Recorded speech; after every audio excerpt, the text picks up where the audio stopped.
Sí, buenas tardes. Para aquellas personas que están a distancia, si pueden escuchar lo que hablo y si reciben un subtitulado en inglés los compañeros que están en Estados Unidos de América. Perfecto. Entonces, nada más que darles la bienvenida. Voy a poner pantalla completa, ¿está bien? ¿O me pones la pantalla completa? No. Un minuto, solo darles la bienvenida. Es un gusto para mí estar coordinando este webinar. ¿Está todo correcto? Entonces vamos a dar inicio a este seminario o a este webinar. Bueno, comentarles que yo soy Alicia Alemán, soy la profesora, soy médica y soy la profesora de la Unidad Académica Medicina Preventiva y Social de la Facultad de Medicina de la Universidad de la República. Es un gusto entonces darles la bienvenida y el tema de este seminario en el día de hoy, de este webinar, es la inteligencia artificial y la salud pública, desafíos y oportunidades. Todos somos conscientes del valor que ha adquirido el uso de la inteligencia artificial en salud pública, pero existen desafíos para su uso y es importante debatir sobre estos. Es así que hoy haremos una presentación en la que varios expertos en la materia de diferentes países de las Américas serán quienes expongan en relación a esto. Entonces, vamos a la primera, la positiva, en la que vamos a hablar de cuáles son los objetivos de este webinar. Inicialmente será presentar una revisión de los posibles usos de la inteligencia artificial en salud pública y las experiencias al respecto en Estados Unidos de América. En segundo lugar, se realizarán presentaciones de experiencias y desafíos del uso de la inteligencia artificial aplicada a la salud pública en algunos países de América Latina, especialmente Colombia, Paraguay y Uruguay. Y por último, debatiremos algunos aspectos de las fortalezas, debilidades y desafíos del uso de esta herramienta. Entonces, antes de continuar con quiénes son los disertantes, digamos, o los ponentes, le voy a dar la palabra a el profesor doctor Miguel Pérez, que es el rector, el decano, perdón, el decano asociado de la Universidad de California, la State University of California en Fresno. Entonces, por favor, doctor Pérez, le doy la palabra para que usted pueda darle la bienvenida a los participantes. Buenas tardes a todos. Voy a mencionar las palabras de bienvenida del doctor Miguel Pérez a nombre de la decana Cara Sografos, porque él se encuentra indispuesto en este momento y no puede hablar por una cuestión de salud que tiene. Antes de empezar, les queremos recordar que hay una traducción simultánea en inglés a través del closed caption y que a través de los subtítulos automáticos a la audiencia que nos acompaña de otros lugares que habla inglés, por favor nos avisan si no pueden ver la traducción simultánea o cualquier otro problema que puedan ustedes encontrar. También hemos hecho nuestro mejor esfuerzo para asegurarnos de la accesibilidad de este webinar a todas las personas y hemos hecho nuestro mejor esfuerzo para cumplir con los reglamentos y lineamientos de acceso universal. Con esto digo, doctor Miguel Pérez, por favor, si usted puede levantar su mano para que asimismo lo identifiquen. Él es el decano asociado del College of Health and Human Services, el Colegio de Servicios Humanos y de la Salud en California State University, Fresno. Voy a leer el mensaje en español puesto que tenemos el mensaje de traducción simultánea, la posibilidad de traducción simultánea. Sin embargo, si alguien lo quiere más tarde en inglés, con mucho gusto se lo podemos proveer. Buenas tardes. En nombre de la Universidad Estatal de California en Fresno, California State University Fresno, de la Facultad de Salud y Servicios Humanos y de la decana Carasógrafos, es un placer darles la bienvenida al seminario web de hoy, Inteligencia Artificial en la Salud Pública, Desafíos y Oportunidades. Agradecemos contar con la participación de asistentes provenientes de diversas disciplinas y comunidades, todos unidos por un interés común en el avance de la salud pública a través de la innovación. En Fresno State estamos comprometidos a fomentar la investigación, la colaboración y el diálogo para abordar los desafíos de salud más apremiantes de nuestro tiempo. La inteligencia artificial está transformando rápidamente la manera en que comprendemos, prevenimos y respondemos a los problemas de salud pública. Desde la vigilancia epidemiológica y el análisis predictivo, hasta la mejora del acceso a la atención médica y la asignación de recursos. Al mismo tiempo, estos avances plantean interrogantes importantes en torno a la ética, la equidad, la privacidad de los datos y la implementación, aspectos que debemos considerar detenidamente.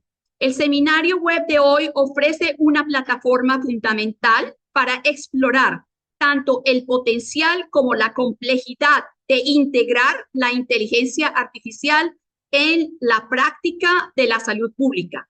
Nos sentimos honrados de contar con la presencia de distinguidos ponentes que compartirán sus conocimientos, perspectivas y experiencias, ayudándonos a comprender mejor cómo aprovechar estas tecnologías de manera responsable y eficaz.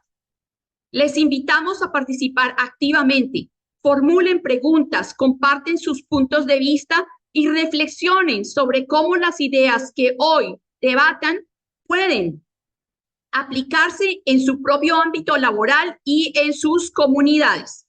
Gracias por formar parte de esta importante conversación y por su compromiso con la mejora de los resultados en materia de salud pública. Agradecemos también al comité organizador por su labor en la realización de este importante evento. Sean bienvenidos y una vez más, gracias por acompañarnos. Mil gracias, doctor Pérez, doctora Sografos y todo el equipo del Colegio de Salud y Servicios Humanos de Fresno State.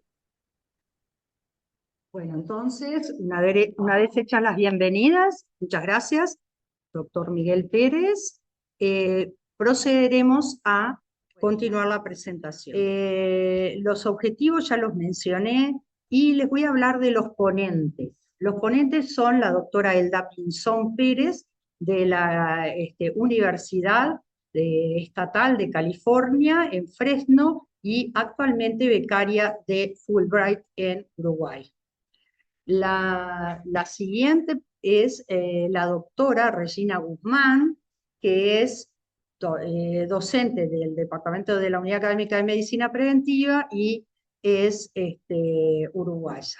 El tercero es el doctor Joel Doria, que es de la Universidad de Cartagena, y la última ponente es la doctora Pasionaria Ramos, que proviene de la Universidad de Asunción en Paraguay. La idea de esta presentación es que cada uno haga sus ponencias y luego daremos lugar a preguntas. Los que están a distancia deben realizar las preguntas en el chat de YouTube y nosotros recogeremos esas preguntas y las iremos realizando a medida que hayan terminado los ponentes. Entonces ahora vamos a pedirle a la doctora Elda Pinzón que haga su presentación. Voy a presentar a la doctora Elda Pinzón. La doctora Elda Pinzón es, es una docente, una profesora de la Universidad Estatal de California en Fresno. Ella tiene más de una maestría y un doctorado, da docencia en los programas de pregrado y posgrado, perdón, de pregrado y posgrado del Departamento de Salud Pública en la Universidad Estatal de California, en Fresno, en Estados Unidos de América. Actualmente es becaria de Fulbright y está con nosotros en Uruguay hasta el mes de mayo de este año. Realmente estamos muy contentos de su presencia aquí. Como profesional de salud pública y enfermera profesional de práctica avanzada, su campo de investigación está centrado en la salud de comunidades vulnerables a nivel local y global. Entonces, muchas gracias, doctora Elda Pinzón, y vamos a pedir de compartir su presentación. Buenas tardes. Si me hacen el favor y me confirman si están viendo las dos cosas, la ponente y la presentación en sí misma, las personas que están en YouTube. ¿Sí? Allá, si nos hacen el favor, las dos. Perdón, un segundito. Yeah. Bueno, muy buenas tardes. Good afternoon, everybody. Voy a darles unos mensajes en español, pero por cuestiones de accesibilidad también voy a mencionar unas palabras en inglés para asegurarnos que la audiencia que habla inglés nos puede entender en este momento.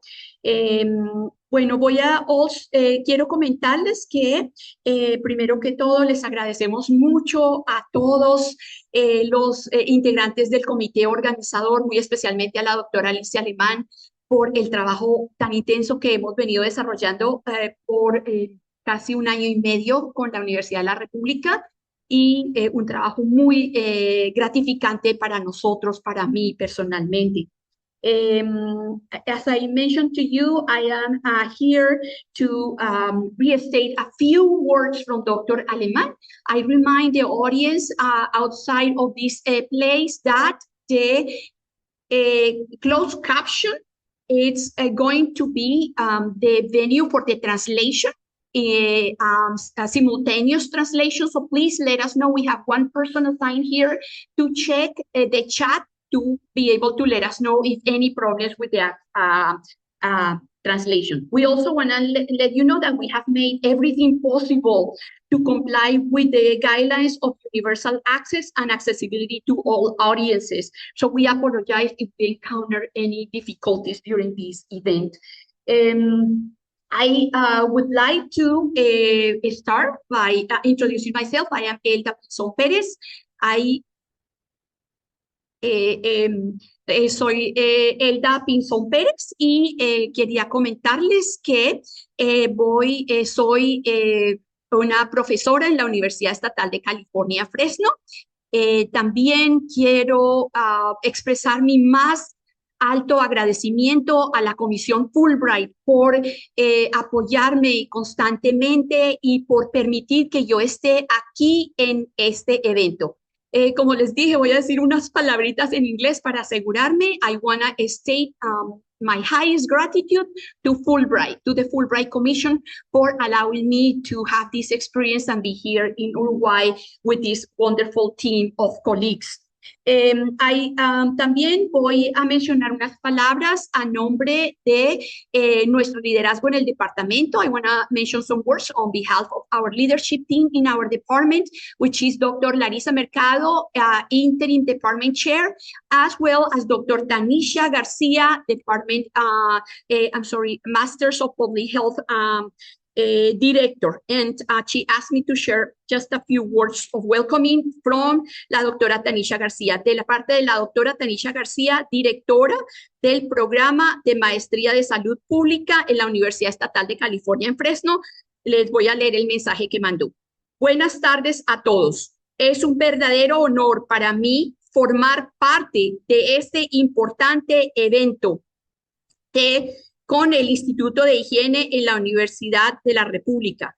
Quiero expresar mi profundo agradecimiento por la oportunidad de colaborar con una comunidad tan dedicada e inspiradora. El trabajo que se realiza a través del programa de maestría en salud pública y este departamento es sumamente gratificante y agradezco poder contribuir en todo lo que pueda. Gracias, doctora Pinzón Pérez y doctora Alemán, por su dedicación y por hacer posible esta oportunidad. On behalf of Dr. Larissa Mercado López and also Dr. Tanisha Garcia, Dr. Cara Sografo, Dr. Miguel Pérez, our highest gratitude to all of you who are attending today. Lo siguiente es que les quería comentar que voy a continuar en español mi presentación porque tenemos la traducción simultánea y por favor díganos si hay algún problema con la traducción porque debemos complementar los lineamientos de acceso universal. El programa está traducido en inglés y en español. En caso de que ustedes lo necesiten más tarde, se los podemos mandar por su solicitud. Esperamos que esta sea la oportunidad para fortalecer nuestros lazos de colaboración académica y científica y esperamos que este sea un principio de muchas colaboraciones académicas en el futuro. Con esto dicho, yo soy profesora, estoy en un semestre sabático de la Universidad Estatal California State University. My highest gratitude to California State University for supporting my sabbatical. Y soy también becaria de la Fulbright Scholar. Nuevamente, my highest gratitude to the Fulbright team for the support to this event and my scholarship. Bueno, en el día de hoy se me ha solicitado que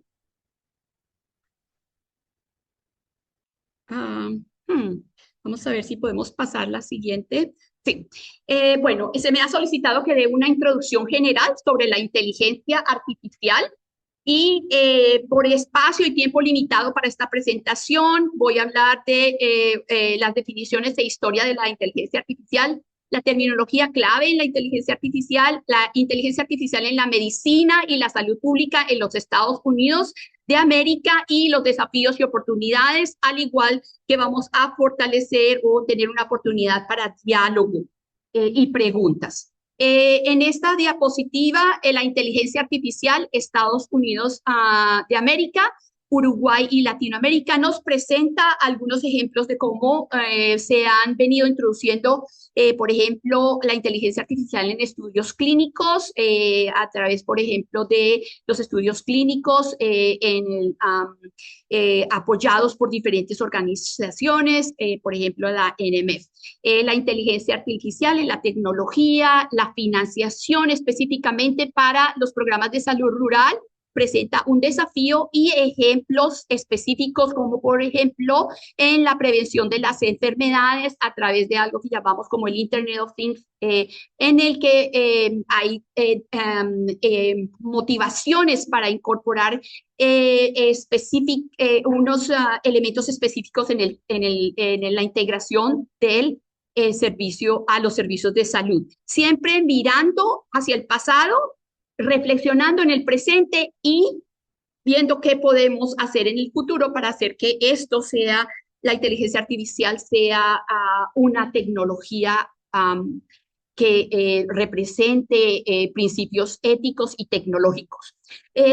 Por cuestiones de accesibilidad, tengo las presentaciones en inglés y en español. La primera en español y la siguiente en inglés, o brevemente les voy a presentar para que ustedes vean, pero voy a continuar en español. La inteligencia artificial en Uruguay. Quiero llamarles la atención para que ustedes, por favor, cuando tengan la oportunidad, vean la tercera edición del Índice Latinoamericano de Inteligencia Artificial de la Comisión Económica para América Latina y el Caribe, en el que se menciona a países líderes como Chile, Brasil y Uruguay, Uruguay siendo el número 3. También quiero llamarles a que vean la Estrategia Nacional de Inteligencia Artificial del Uruguay del 2024-2030, muy integral de lo que este país está haciendo en inteligencia artificial. Y a las conferencias internacionales de inteligencia artificial que van a ser en Uruguay en el 2026. Hay muchas, lo que da testimonio del liderazgo que tiene el Uruguay en inteligencia artificial en Latinoamérica y en el mundo. Como pueden ver, Uruguay se destaca y ese reconocimiento es a nivel mundial. Esta es la diapositiva en inglés. A nivel global, quiero llamar la Organización Mundial de la Salud, presentó el primer informe sobre la inteligencia artificial aplicada a la salud y nos menciona 6 principios rectores a la concepción y la utilización, lo que presenta oportunidades como mejorar la velocidad y la precisión del diagnóstico, la detección de enfermedades, facilitar la atención clínica, reforzar la investigación en el ámbito de la salud y el desarrollo de medicamentos y apoyar diversas intervenciones de salud pública como la vigilancia de la morbilidad y mortalidad, la respuesta a los brotes epidemiológicos y la gestión de los sistemas de salud. La inteligencia artificial también podría permitir que los pacientes tuvieran un mayor control de su propia atención de salud y comprendieran mejor la evolución de sus necesidades, al igual que facilitar el acceso a los servicios de salud. Esta información proviene de la Organización Mundial de la Salud.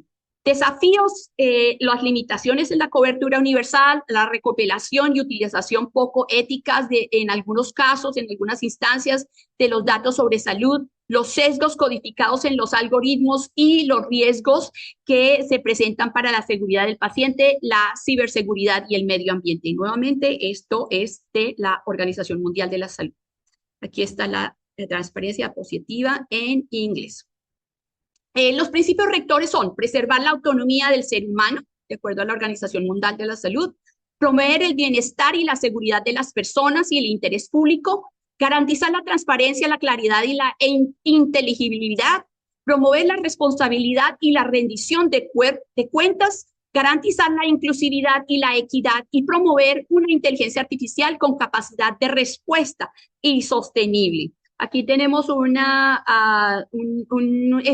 mensaje de la Organización Mundial de la Salud en el que habla de abordar las preocupaciones éticas y de derechos humanos en cada etapa de la concepción, desarrollo y despliegue de una tecnología basada en la inteligencia artificial, al igual que incluir nuevas leyes y políticas que incorporen principios éticos a nivel de gobierno y de proveedores. Las definiciones, brevemente traje esta definición que es la que usualmente se usa aquí en Paraguay, que es la definición en la que se ve la inteligencia artificial como un sistema basado en máquinas que está diseñado para funcionar con diferentes niveles de autonomía y que puede adaptarse, eso es muy importante. También otros componentes de esa definición están relacionados con la finalidad, el uso razonablemente previsible y las situaciones que en algunos casos pueden ser generados por una mala utilización de la inteligencia artificial o una utilización inadecuada. Aquí estamos unas definiciones originalmente en inglés, pero las traduje para español para esta presentación. Solamente quiero mencionarles desde aquí que es muy útil para el reconocimiento de patrones, la predicción y el análisis de datos a gran escala cuando se refiere a salud pública, el diagnóstico de enfermedades, la previsión del desarrollo de enfermedades infecciosas, la búsqueda de nuevos objetivos farmacológicos y la interpretación de imágenes médicas, y el descubrimiento y la administración de fármacos. Por ejemplo, quiero también mencionarles la labor que está haciendo el National Medical Fellowships allá en los Estados Unidos en los estudios clínicos, garantizando que los proveedores de salud respeten los lineamientos éticos que se deben tener para los estudios clínicos. También la inteligencia artificial aplica tecnología para que las computadoras puedan aparecer como que actúan independientemente y racionalmente, pero reconociendo que es basada en algoritmos. La inteligencia artificial combina las matemáticas, la ciencia de la computación y las ciencias cognitivas. Aquí tenemos tres tipos de el concepto de machine learning. Lo utilizo porque ese es un término que es utilizado a nivel mundial. Tenemos el aprendizaje supervisado, que es automático y supervisado. Se define por el uso de conjuntos de datos etiquetados para entrenar algoritmos. El aprendizaje no supervisado, que es un objetivo de aprendizaje automático no supervisado que utiliza datos sin etiquetar y que descubre patrones por agrupamiento o asociación. Y el aprendizaje por refuerzo, que es el modelo de aprendizaje automático conductual, similar a supervisado, pero el algoritmo no se entrena con datos de muestra y hay un manejo de los datos por refuerzo y la recomendación para un problema establecido. Aquí tenemos las definiciones en inglés. Bueno, aquí tenemos las definiciones en inglés. También otros componentes que ustedes van a ver en la literatura a nivel de inteligencia artificial son algunas definiciones. No me voy a extender aquí por cuestiones de tiempo, pero es importante en este momento reconocer la historia de la inteligencia artificial que empieza desde 1940. Generalmente pensamos, oh, es algo reciente. No, realmente empezó en 1940 con los computadores digitales programables, pasando a 1956, un momento histórico en que Dartmouth College creó un taller de inversiones de la Agencia de Proyectos de Investigación Avanzada de Defensa. John McCarthy introdujo el término inteligencia artificial en dicho taller. Luego, en los 70s, en 1976, se estableció la paradoja de Moravec, en la que decía que los computadores pueden realizar tareas inteligentes como resolver teoremas y jugar el ajedrez, pero no podían reconocer rostros ni cruzar habitaciones sin chocar. Ahora ya estamos en otro momento en el que en el 2020 tenemos modelos de lenguaje extenso y en la década de grandes inversiones en la inteligencia artificial en la atención médica, el DeepMind, la neurosimbólica, la inteligencia artificial neurosimbólica, y en el 2024 los premios Nobel por la contribución en física y química, para entrar en el 2025 y el 2026. Aquí tenemos la historia en inglés. Usos en la salud pública en los Estados Unidos.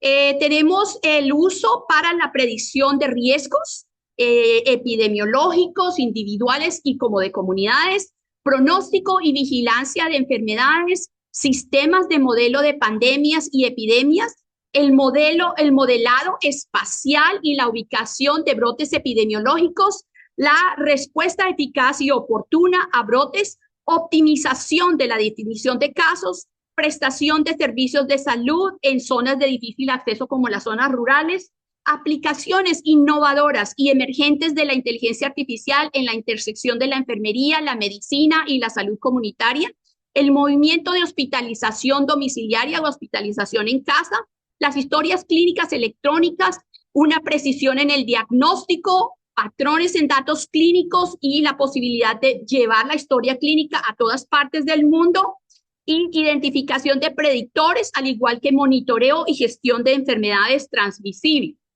Hay varios ejemplos de la utilización de la inteligencia artificial en robots para acceder comunidades que tengan un riesgo mayor, por ejemplo, en tuberculosis activa o en ébola, en el que se utilizan los robots para reducir el riesgo para el personal de salud. Aquí tenemos diferentes ejemplos de esos robots. Solamente quiero finalizar con el uso de las historias clínicas electrónicas. Más tarde tendré la oportunidad de compartir más con ustedes, pero, por ejemplo, esto es un avance que hemos utilizado la inteligencia artificial para que esas historias clínicas electrónicas puedan ser asequibles en todo el mundo y que sean utilizadas por el paciente y por el personal de salud. Hay ejemplos, por ejemplo, sistemas como el FREED, que es un asistente de atención virtual. Ahora hay pero les recordamos que todo esto en los Estados Unidos bajo el concepto del cumplimiento de la ley HIPAA, que es muy importante, de protección del consumidor y de confidencialidad en los datos. Recordemos que los riesgos siempre van a ser, si estamos con unos algoritmos sesgados, el resultado va a ser sesgado. Entonces es muy importante poner atención a las oportunidades como la genómica y la investigación, los patrones en radiografía, la salud mental, muy importante en este momento, y también la vigilancia de salud pública. Los invito a visitar la fuente que es el Centers for Disease Control and Prevention, los Centros para la Detección y Control de Enfermedades y Prevención de Enfermedades.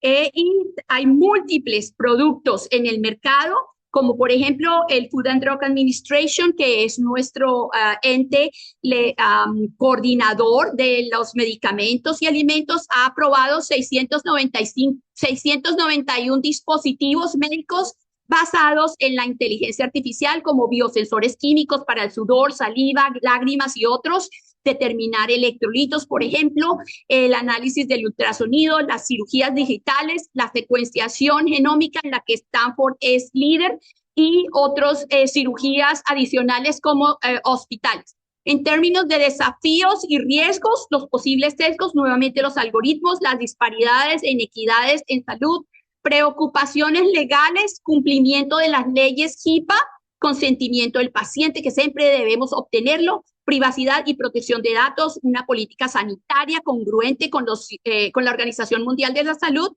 la transparencia, fiabilidad y rendición de cuentas, al igual que tener en cuenta que como seres humanos enfrentamos el agotamiento o cansancio digital, que es constantemente la utilización de la tecnología.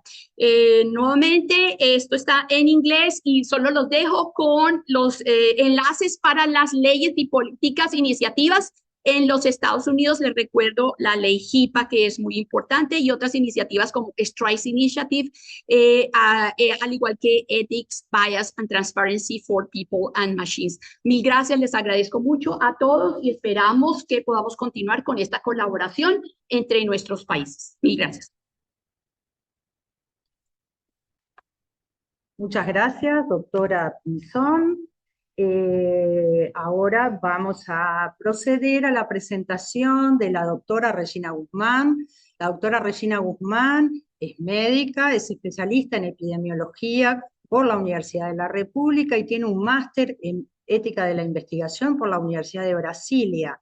Ella es además docente de nuestra unidad académica y es además, en este momento, desde el año 2025, trabaja en el área de sistemas de información y tecnologías digitales en el Ministerio de Salud Pública. Un minuto, que vendrá la doctora Regina a presentar su... Bueno, buenas tardes, mi nombre es Regina Guzmán, y bueno, en primer lugar, veo que se ve. Quería agradecerles la invitación para participar en este webinar.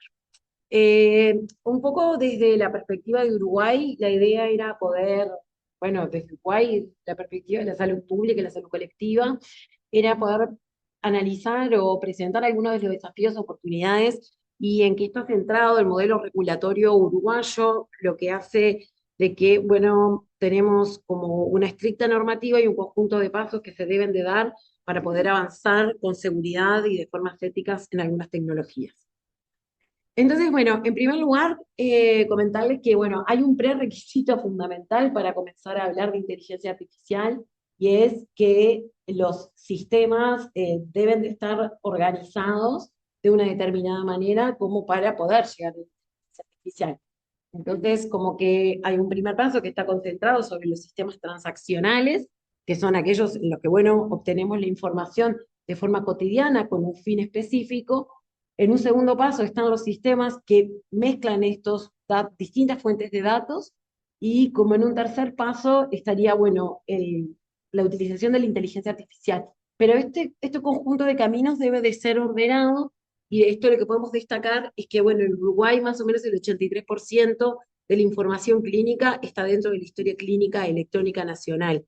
Eso quiere decir que la parte tecnológica, como para analizar información clínica, es bastante robusta, dado que la interoperabilidad en Uruguay es obligatoria para todos los prestadores del sistema y forma parte de los derechos de las personas.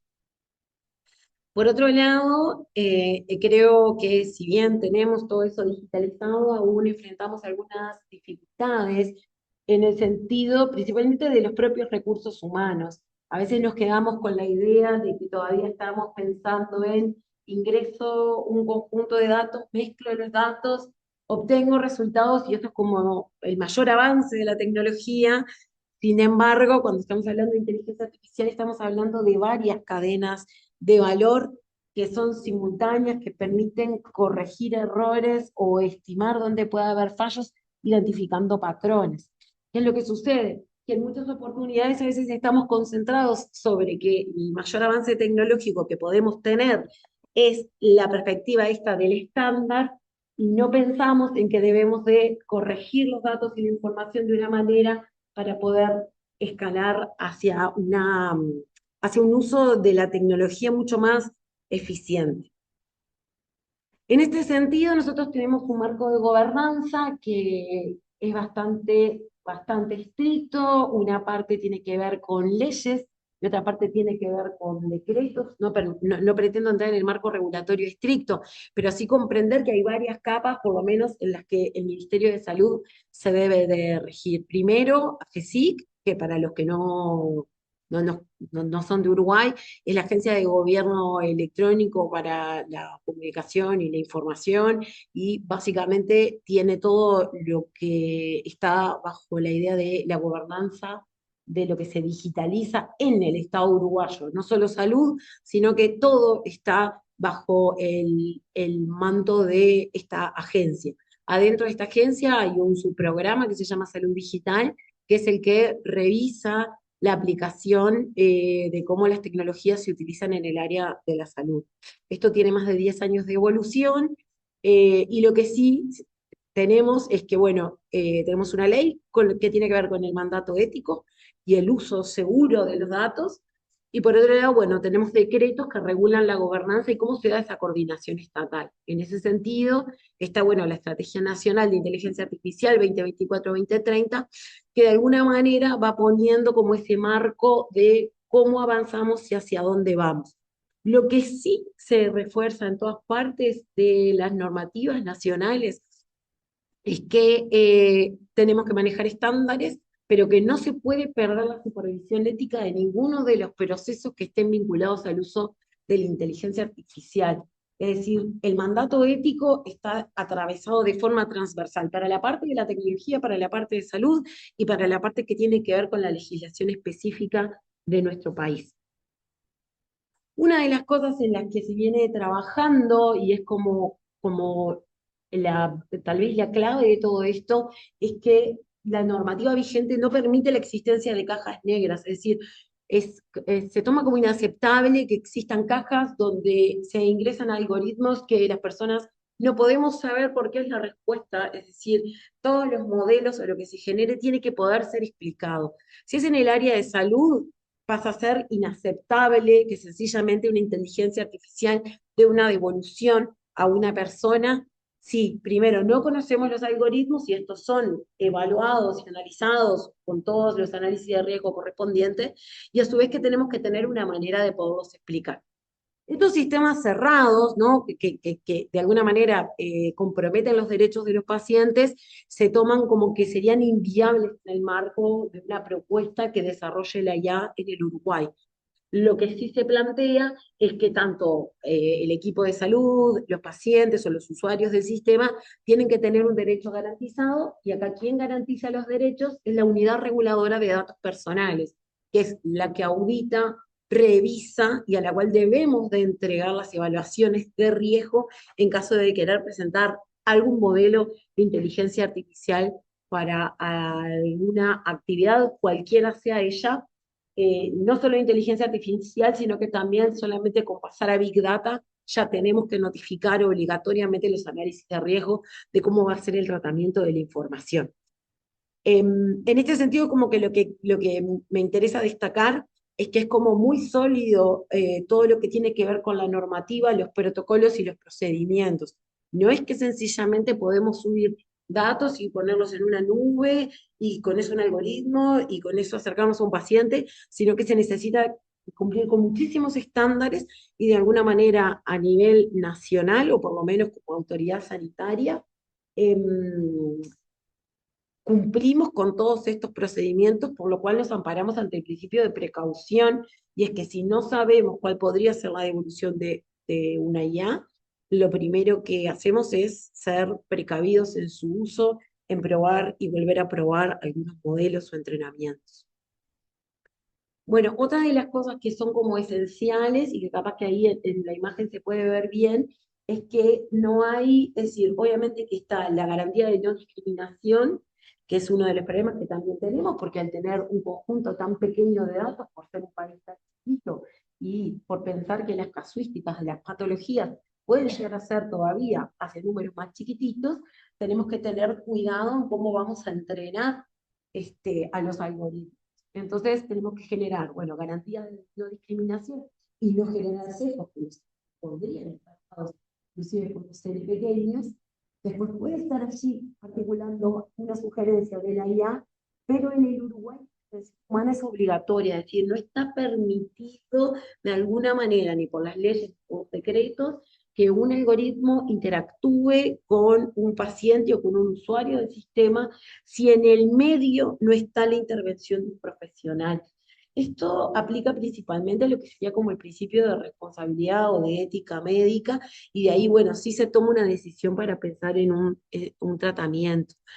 En este sentido, comentarles que esto se levanta también sobre el convenio marco, sobre el Consejo de Europa para la IA de 2024, que Uruguay fue el primer país de Latinoamérica a suscribir, y esta más o menos es la lógica de procedimiento. Eso también fue lo que fue orientando a las normativas nacionales. Bueno, por otro lado, este es un tema que para mí es fundamental, que es el tema de la ciberseguridad y la seguridad, porque cuando nosotros estamos subiendo datos para ser procesados, probablemente para que soporte un sistema de IA, tiene que estar adentro de la nube. Tenemos temas en cómo, bueno, vamos a disponibilizar esos datos, ¿no? Nosotros tenemos que tener o poder garantizar que podemos recuperar datos. Obviamente que tenemos protocolos serios y estables para poder responder a eventos de ataque o ciberataque con el fin de mitigar y restablecer los sistemas. Nosotros tenemos que tener un mecanismo activo para monitorear y detectar probables o posibles problemas vinculados a la seguridad de la información. Tenemos, claro está, la obligación de un cifrado, que como para comentarles por arriba, en diciembre del año pasado, el nivel de sensibilidad de los datos en salud escaló, por lo tanto ahora los datos de salud tienen un nivel de protección más elevado que el que ya tenían, que era elevado, pero ahora todavía lo es un poco más. Y bueno, y obviamente hay que identificar cualquier tipo de riesgo. ¿Esto a qué viene? Viene a que cuando volcamos datos también se pueden utilizar mecanismos de anonimización, y a veces destacar que anonimizar no es retirar la cédula. Cuando se piensa como en estos modelos de entrenamiento de algoritmos, la anonimización puede tener 8, 9, 10 estancos, es decir, se anonimiza la persona, se anonimiza el lugar donde vive, se anonimiza la patología, se anonimiza la paraclínica. Finalmente lo que la IA termina tomando son conjuntos de códigos, y no le damos datos sanitarios. Lo digo como parte de esto de seguir con buenas prácticas, es decir, para pensar un escenario posible, tendríamos que ir por este lado. Y acá, bueno, más o menos esta es nuestra situación actual, que es, tenemos una regulación teórica, es decir, una regulación que sería como la teoría, onda, y es robusta, es seria, es ética, y daría las mayores garantías como para comenzar a trabajar. Y por otro lado está, bueno, lo que estamos tratando de hacer, que es el ideal que está del otro lado del puente. Nuestro estado actual es que estamos acá uniendo el puente. Nosotros no tenemos en Uruguay en este momento en salud, y ni ante AGESIC, ni ante la Unidad Reguladora de Datos Personales, ni ningún lado, ningún producto que se encuentre, que esté productivo. Todo lo que tenemos son pruebas de concepto. Venimos trabajando en pruebas, sin lugar a dudas, la regulación sólida, nosotros proponemos, desde un punto de vista práctico, tenga coherencia, pero eso a su vez nos hace repensar de que todavía queda por modificar y arreglar sistemas transaccionales. Y en este sentido, bueno, voy a usar una frase de uno de mis compañeros de trabajo, que es la de no digitalizar el caos. Eh, no se puede pensar en entrenar modelos de inteligencia artificial en el 2026 a través de Excel. Es decir, se necesitan sistemas de información robustos, se necesitan almacenes de datos que tengan capacidad como para poder realmente entrenar, porque el riesgo que corremos, es decir, el riesgo no, es una cosa que ya todos sabemos, y es que si le vamos a poner datos de mala calidad, seguramente lo que vamos a obtener van a ser datos de mala calidad o recomendaciones de mala calidad. Y bueno, y en este sentido, y no me quiero extender mucho más que lo que me correspondía, ya estoy con los 15 minutos cumplidos, nosotros sí tratamos de ver como una manera de diagnóstico para ver los desafíos y las oportunidades, lo fuimos como enlazando, ¿no? Obviamente que tenemos el desafío de que hay sistemas transaccionales obsoletos y todavía nos quedan silos de información, porque todavía se maneja la idea de compartimentos estancos, de como que la información es de alguien y no la comparte con los demás, y eso es como es un gran desafío, pero genera por otro lado una oportunidad enorme que es el diseño de un ecosistema en el que podamos vincular toda esa información, trabajar en la obsolescencia tecnológica para poder subir o escalar a un modelo integrado en plataformas mucho más robustas para el intercambio de datos. Otro de los desafíos que tenemos es que tenemos una limitante que es este N muy pequeño por el número de patologías, el problema del sesgo, pero por otro lado esto lo que nos permite es concentrarnos sobre la calidad del dato. Dado de que el N es pequeño, si nosotros mejoráramos la calidad de los datos desde el origen, puede ser también que los datos que nos devuelva sean de buena calidad. Eso obviamente tendríamos que estructurar todavía más los datos de la historia clínica electrónica nacional y a su vez tener una mejor estructura para nuestros sistemas de información transaccionales. Y por otro lado, uno de los temas que tenemos es la brecha de la formación en buenas prácticas, en ciberseguridad, en protección de datos personales, en confidencialidad de la información. Y esto, si bien lo vemos como un desafío importante y un problema sobre el que debemos de trabajar, porque no son meramente trámites burocráticos, sino que en esto y a esta escala se está jugando todo, creemos que hay una oportunidad para desarrollar talento local y generar a su vez el liderazgo ético regional, es decir, poniendo de alguna manera todo lo que aprendimos de nuestra normativa para pasarlo a la práctica. Y ya voy redondeando con esto último, y es que, bueno, la infraestructura está lista, de alguna manera, un marco legal que está muy avanzado, creemos que hay que generar valor en clave de salud pública, pero que de alguna manera el Uruguay nos obliga a presentar una gobernanza ética de las propuestas tecnológicas. Y bueno, y esto como a modo de final, como que bueno, la última milla siempre es como la parte más compleja en el que estamos casi cerca de concretarlo, pero todavía no lo hicimos. Lo que sí nos parece es que en clave de tecnologías hay cosas que son mucho más sencillas que lo que es en clave organizacional, en clave de regulación y en clave de gestión, y que a veces las cosas terminan siendo cortándose por esos puntos y no tanto por cuestiones, digo, obviamente que hay cuestiones de tecnología y todo esto sale carísimo, pero también necesitamos mejorar los procesos, la gestión y la organización institucional. Obviamente que está el tema de la infraestructura de alguna manera, que podría ser tanto los transaccionales como HCN y estos desafíos que tenemos, y después el que contamos con este marco institucional. Y bueno, de alguna manera pensar esto de que, bueno, que aproximarnos a la IA es también un desafío para los profesionales de la salud, y que de alguna manera tiene que ser esto tomado como un bien público, es decir, tiene que ser algo que pueda ser extrapolable para todos los ciudadanos, donde no haya sesgos que elijan a unas personas de otras, o esto no introduzca nuevas formas de inequidades o discriminación. Y bueno, gracias.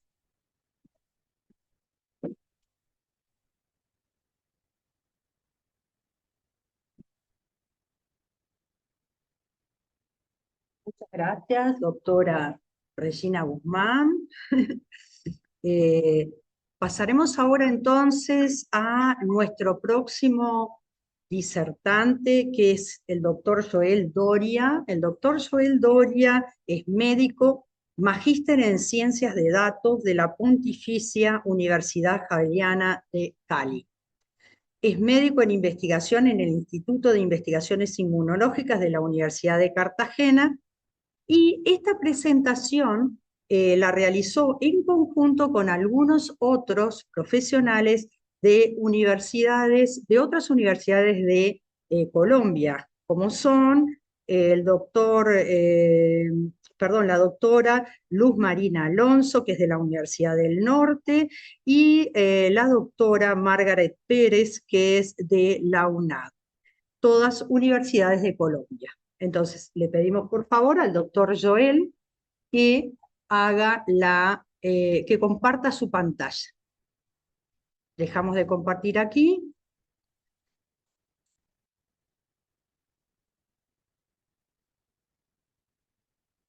Buenas tardes. ¿Pueden ver mi presentación?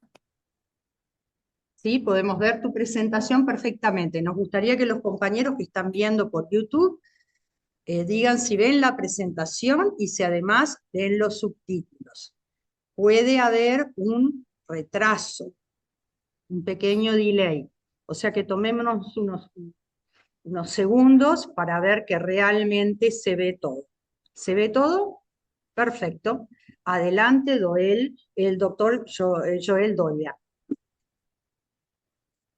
Muchísimas gracias. Bueno, antes de comenzar, quiero agradecer por esta oportunidad. Es un honor para mí estar representando a mi país en este webinar, sobre todo en este tema tan interesante y que me apasiona mucho, que es el uso de la inteligencia artificial en el sector salud, sobre todo en políticas públicas en salud. Yo me llamo Joel Doria, soy médico y desde que entré a la Facultad de Medicina me di cuenta de que con cada pregunta que nosotros nos hacemos podemos cambiarle la vida a alguien. Y por eso es tan importante el uso y el buen uso más bien de los datos en nuestro sector y pues a nuestro nivel de formación. Por lo que por eso decidí adentrarme en el mundo de la ciencia de datos. Eh, para comenzar, quiero hablarles un poco sobre mi país. Yo pues vengo de Colombia. Colombia es un país tropical que tiene alrededor de 50 millones de habitantes. Yo vivo en la ciudad de Cartagena, bastante famosa por la ciudad amurallada y su centro histórico. Y pues al lado tenemos a la ciudad de Barranquilla, que es también bastante famosa a nivel internacional porque en ella se celebra el Carnaval de Barranquilla, que es una de las fiestas más importantes de mi país. Bueno, ya para comenzar, quiero que se hagan la pregunta de cuánta información ustedes creen que se maneja diariamente en el sector salud. Esto es clave. Nosotros en el sector salud manejamos muchísima cantidad de datos, desde historias clínicas hasta datos de aseguramiento por nuestros sistemas de salud em, locales, etcétera, etcétera, etcétera. En Colombia tenemos más de 50.000 fuentes primarias de información que se encargan de alimentar distintas bases de datos del sector salud.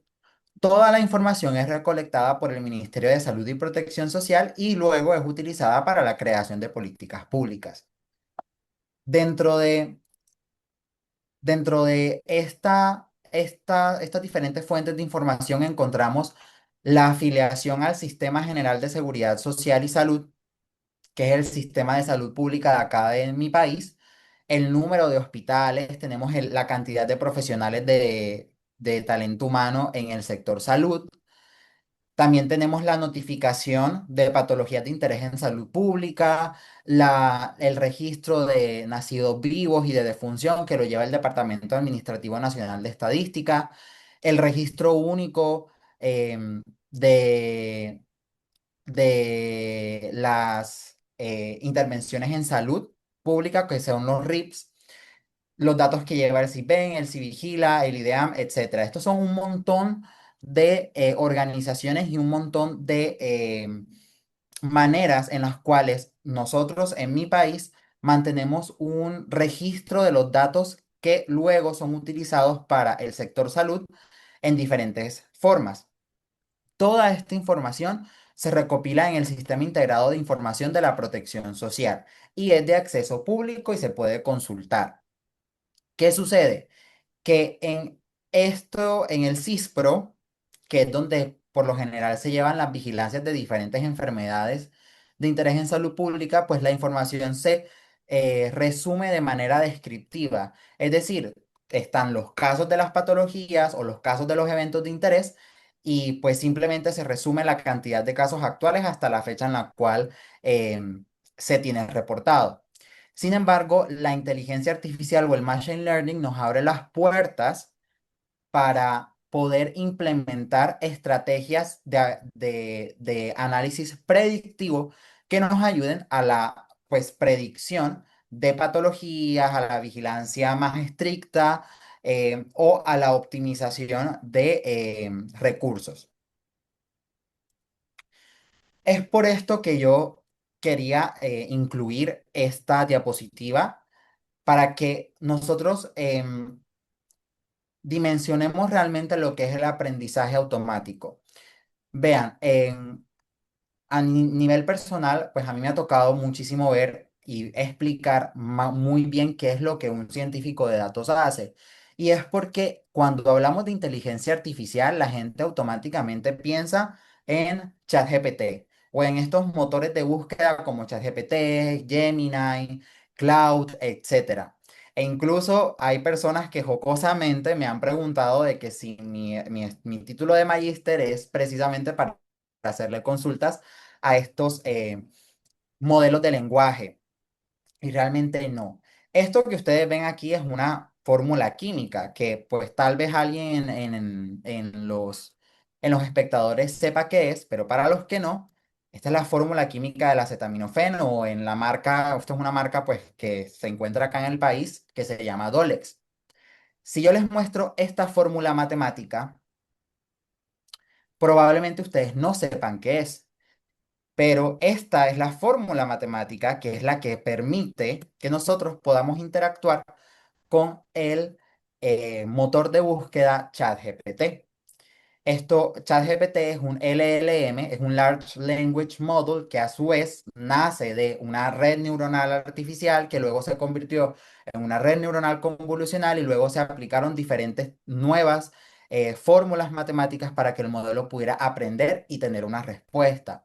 Por lo que algo que quiero que ustedes salgan de mi participación acá es que los modelos de aprendizaje automático o de machine learning son fórmulas matemáticas, así como lo son las fórmulas de un odds ratio, una razón de prevalencias, un RR, una regresión lineal. De hecho, las regresiones son la forma más básica de aprendizaje automático y es importante que nosotros sepamos que el aprendizaje automático es matemáticas en las que se aplica a un tema en específico con el objetivo de realizar una predicción o de detectar un patrón que nosotros a simple vista no podemos ver. Muy bien, entonces una vez terminado, definido esto, nosotros queríamos saber cuál era el estado en investigación de la inteligencia artificial aplicada en el sector salud en nuestro país. Para ello realizamos una búsqueda utilizando Python, el lenguaje de programación Python, a través de una librería que se llama BioPython, que permite enlazar el lenguaje de programación con PubMed, esta base de datos. Acá lo que hicimos fue descargar todos los abstracts y pues metadatos de artículos que tuvieran que ver con la implementación de estrategias de Machine Learning en el sector salud, específicamente en Colombia. Una vez construido este dataset para, pues, de metadatos, extrajimos la cantidad de temas que se habían publicado en el país, pues con autores del país, extrajimos los datos de filiación de estos autores y además los años de publicación de los artículos para presentar las siguientes visualizaciones. Muy bien, en esta figura que observan más a la izquierda, se resume el número de publicaciones sobre IA en salud pública a lo largo de diferentes años. Es interesante observar que hay un alza en las publicaciones de IA en salud pública en Colombia a partir del año 2015, lo cual también pues lo mencionaron previamente, la inteligencia artificial no es un tema nuevo realmente. O sea, ahorita estamos en lo que se denomina una primavera en investigación en IA, precisamente por esta aceleración en tecnología que también nos ha llevado a ser capaces de realizar cosas que antes no éramos capaces, pero realmente este tema del machine learning y que pudiéramos generar algoritmos que permitieran la predicción de información o la detección de patrones no es algo nuevo. Ya acá en Colombia, pues se comenzó a investigar, hay un pico en 2015. Sin embargo, aumentan los datos considerablemente a partir del año 2020, pues mucho más reciente. En esta otra figura que pueden observar es la evolución de los temas de investigación por año. Acá nos damos cuenta de que el tema más investigado, con un aumento también evidentemente en 2020, es la COVID-19, pues por el evento catastrófico que fue la pandemia a nivel mundial, seguido por modelos de predicción de riesgo y estratificación de pacientes. También otro punto que se ha investigado bastante en nuestro país son el uso de estrategias cognitivas de aprendizaje profundo. También se ha investigado o se ha tratado de implementar la IA en el análisis de la sobrecarga de enfermedades al propio sistema de salud. Ya luego en este gráfico observamos cuáles son estas diferentes instituciones que se han encargado de llevar la batuta en nuestro país en publicaciones de IA implementadas en el sector salud. Encontramos la Universidad Nacional, que es la que más publicaciones tiene, en la que pues tienen muchos colaboradores que están afiliados a esta universidad, que se encuentran actualmente trabajando en la implementación de IA en el sector salud, seguido por la Universidad de Antioquia, la Universidad de los Andes, y algo que pues también es muy bonito es que también dentro de esta lista se encuentra la Universidad del Norte, que es una de las universidades con las que realizamos esta ponencia y que pues se encuentra en el Caribe colombiano, que es de donde yo soy parte y donde yo vivo. Entonces, en investigación en Colombia se está implementando estos algoritmos de inteligencia artificial para la detección temprana de enfermedades, para el riesgo y estratificación de pacientes. Y pues realmente es un tema que últimamente diferentes universidades y diferentes instituciones a lo largo del país han venido invirtiéndole. Sin embargo, pues también nosotros tenemos que ser muy cuidadosos a la hora de implementar estos modelos, sobre todo en el tema de salud pública y en el tema de la implementación de políticas públicas en salud. ¿Por qué? Bien, em, todos los eventos de interés en salud pública y en general, nosotros en salud estamos muy familiarizados con este gráfico que son los determinantes sociales, culturales y ambientales en salud. Estos determinantes incluyen algunos intrínsecos que son no modificables como la edad, el sexo, etcétera. Y luego tenemos algunos factores que son más modificables que pueden encontrarse en el contexto social y cultural de alguna persona. ¿Qué sucede?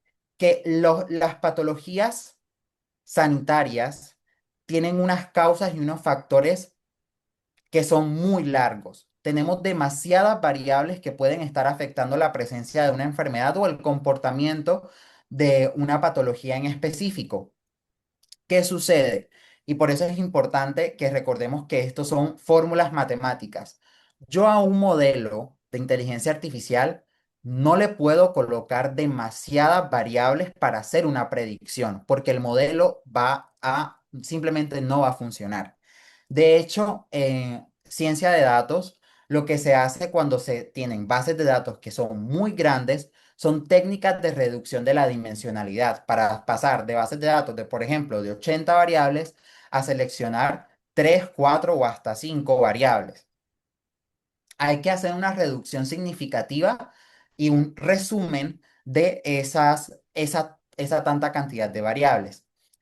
¿Cuál es el problema cuando queremos resumir en el sector salud? Que podemos estar dejando información clave por fuera. Y si nosotros creamos un modelo con información defectuosa y lo entrenamos, que luego este modelo va a ser utilizado para tomar decisiones a grande escala, estaríamos creando lo que una autora, una matemática llamada Cathy O'Neill, describe en su libro Armas de Destrucción Matemática. Cuando nosotros construimos un modelo con datos imperfectos, este modelo y las conclusiones que se sacan a partir de este modelo realmente pueden ser peligrosas. Esta autora, que realmente les recomiendo que si les interesa el tema, lean su libro, define un arma de destrucción matemática con tres pilares. Primero, la opacidad.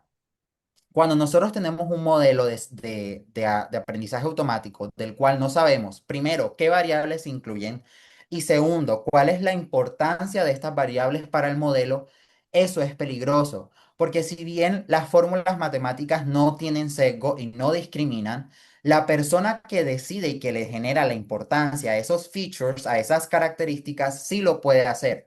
Y estos modelos pueden ser utilizados para seguir segregando comunidades que ya de por sí antes eran vulneradas. Entonces, el segundo pilar del que habla pues la autora Cathy es la escalabilidad del modelo. Cuando nosotros entrenamos un modelo, por lo general se utilizan datos y se hace lo que se llama validación interna y validación externa. La validación interna es con datos propios y validación externa es con un grupo aparte que nos permite identificar que nuestro modelo realmente se puede utilizar de forma estandarizada para diferentes poblaciones. El problema es que con una selección tan rigurosa de variables y sobre todo en el sector salud, a veces es muy difícil que realmente los modelos sean utilizados para estandarizar en diferentes poblaciones. Sin embargo, si se hacen de forma arbitraria, si se escalan modelos imperfectos para la toma de una decisión a gran tamaño, pues también podemos crear estas armas de doble filo que luego nos van a llevar a un bucle de retroalimentación. ¿Qué quiere decir esto? Les voy a colocar un ejemplo. Si yo estoy creando un modelo que me diga cuáles son los sitios que van a tener un mayor crecimiento económico basándome en, por ejemplo, eh, ubicación geográfica y datos geográficos sobre los barrios de Cartagena, la ciudad en la que yo vivo, y yo este modelo lo utilizo para saber en qué sitios voy a invertir más porque voy a obtener una mayor, pues voy a obtener unos mayores beneficios por mi inversión. Es probable de que el modelo a mí me diga que los sitios o los barrios en donde yo debo hacer una mayor inversión sean los barrios con un mayor nivel socioeconómico, ya que estos son los que me van a plantear a mí un mayor beneficio a largo plazo. Y yo voy a estar dejando por fuera estos barrios que tienen un menor nivel socioeconómico. Ahí yo estaría utilizando un modelo para seguir discriminando y vulnerando una población. Y esto es peligroso si se usa en el sector salud porque puede seguir generando sesgo y puede seguir generando inequidades que nosotros como salubristas no podemos permitir, ya que obstaculizan el acceso a la salud como tal. Y esto no es nuevo. Hay modelos de aprendizaje automático que sobrediagnostican poblaciones como afrodescendientes o latinas, ya que fueron entrenados con datos de personas de etnia caucásica. Esto sucede hoy en día y es muy importante que nosotros tengamos y manejemos la inteligencia artificial desde un punto de vista ético, ya que la definición de un modelo se la da quien programó al modelo. Y pues si una persona prima un logro económico sobre un logro social, es muy probable de que nosotros estemos utilizando un arma de destrucción matemática para la toma de decisiones en políticas públicas en salud. Disculpa, doctor Doria. ¿Sí? 3 minutos. Sí. Es por esto que también el Ministerio de Ciencia y Tecnología y el Ministerio de las TIC ha generado diferentes proyectos de ley y un marco teórico para el uso de la inteligencia artificial de manera ética en el país, que incluye estos 9 pilares. El primero es la transparencia y explicación del modelo. Siempre que se vayan a utilizar modelos para políticas públicas, debe ser transparente. Esto es lo que les decía previamente, saber qué variables se van a utilizar y cuál va a ser el peso de las variables para el modelo. El segundo pilar es la privacidad de los datos de entrenamiento del modelo, especialmente en el sector salud, que los datos pueden ser eh, sensibles como historias clínicas. Además, algo que me parece súper importante y es que el Ministerio de la Ciencia y Tecnología plantea que los algoritmos siempre tienen que tener un control y una supervisión humana para garantizar un uso seguro y responsable que disminuya las tasas de la discriminación y que permita una inclusión con el uso de los algoritmos. Además, también hacen la salvedad de que estos algoritmos deben prevalecer los derechos de los niños, niñas y adolescentes, y nosotros como salubristas incluso deberíamos incluir las poblaciones en riesgo como indígenas, gitanos, romaníes, etcétera. Y además, el último pilar es que todos los algoritmos que pretenden ser utilizados para las decisiones de políticas públicas deben tener un beneficio neto social. Muy bien, ya para terminar, pues les voy a hablar un poco sobre diferentes actividades locales que se están realizando en algunas instituciones que se hicieron para esta presentación. En la Universidad del Norte se cuenta con un centro de excelencia docente universitario que genera programas de formación continua para los profesores de la universidad y que puedan alfabetizarse y tener un mayor manejo del uso de estas tecnologías. Y en la Universidad de Cartagena también se aplican programas de transformación digital para los docentes, así como un centro de telemedicina y georreferenciación en conjunto con la Universidad de Antioquia y la Universidad Nacional, que también favorece el uso de inteligencia artificial en la institución. Por último, también queríamos hacerle como una invitación, agradeciendo también esta invitación de nuestra institución a un evento en conmemoración de el Día de la lucha contra la tuberculosis, en la cual nuestros estudiantes de la Facultad de Medicina, utilizando un algoritmo de inteligencia artificial que se llama Random Forest, también tienen unos resultados muy importantes y pues si les interesa el evento también es completamente virtual. Muchísimas gracias.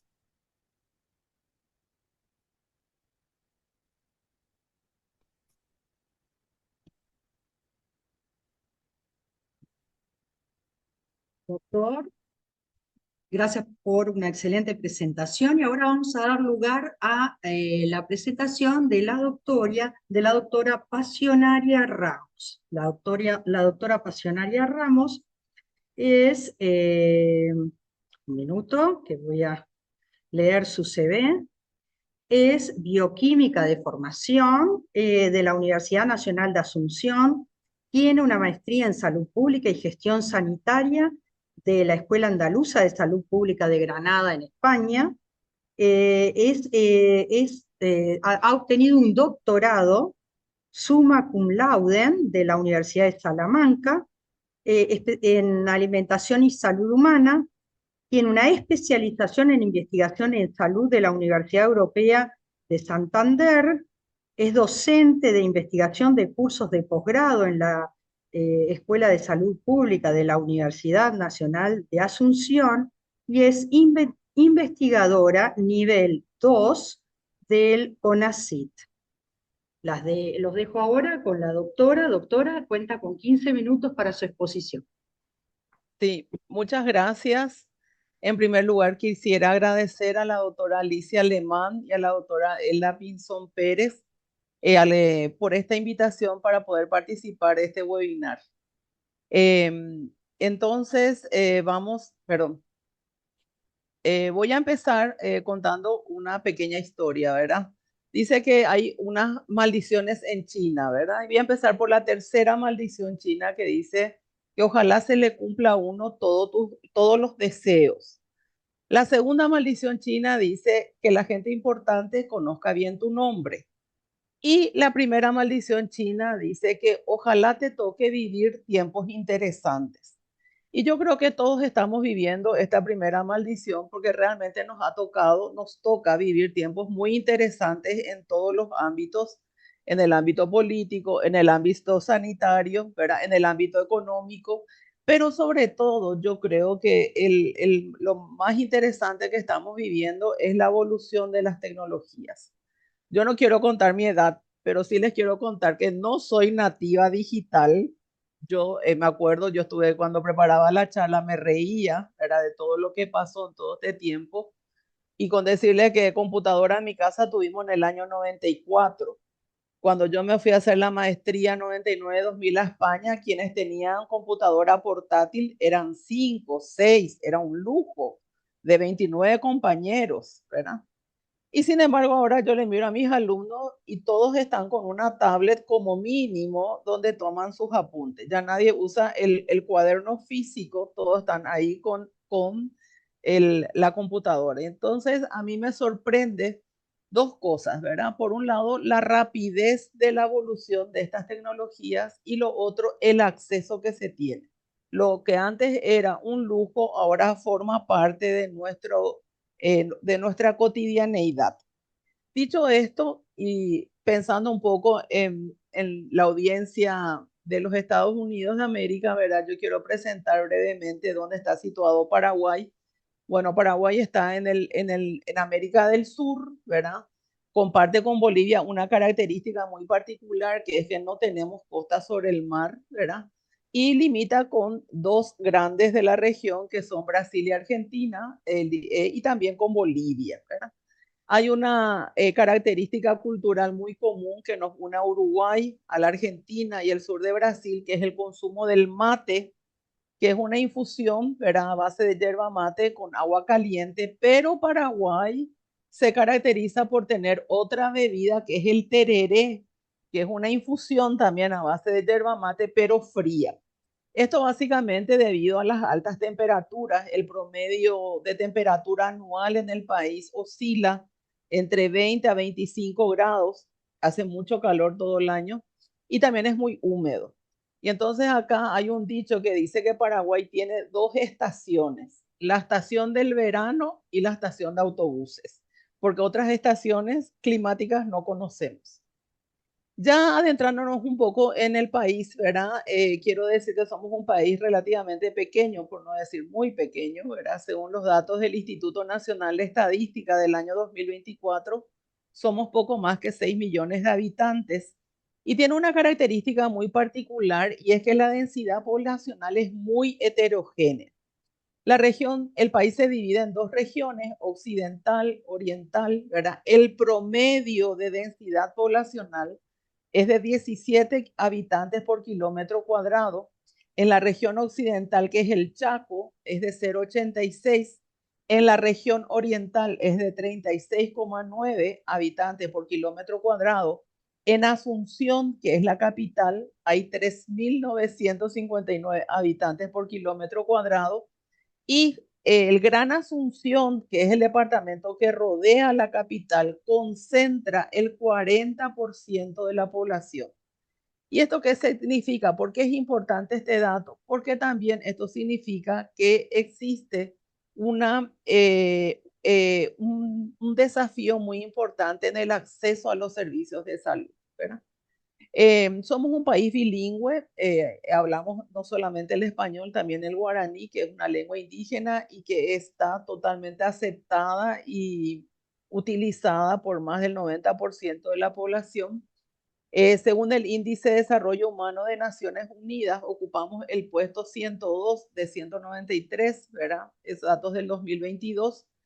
Y bueno, y como paraguaya, estos dos datos me duelen mucho, pero es la realidad y es que existe mucha desigualdad, ¿verdad? Ocupamos una posición media, el 10% más rico concentra el 35,2% de la riqueza y también somos uno de los países que en percepción de corrupción ocupamos unos lugares no muy agradables.